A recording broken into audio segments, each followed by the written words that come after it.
Praise the Lord. கர்த்தருக்கு ஸ்தோத்திரம். இன்றைய வசனம்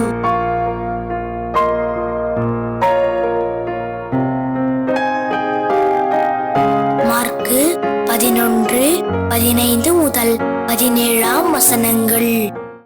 அவர்கள் எருசலேமுக்கு வந்தார்கள்.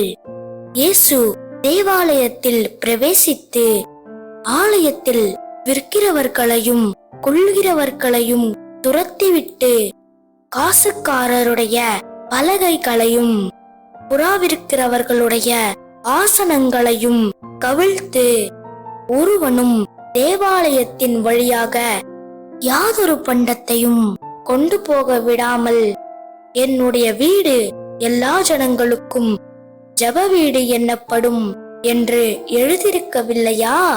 நீங்களோ அதை கள்ளர் குகையாக்கினீர்கள் என்று அவர்களுக்கு சொல்லி உபதேசித்தார்.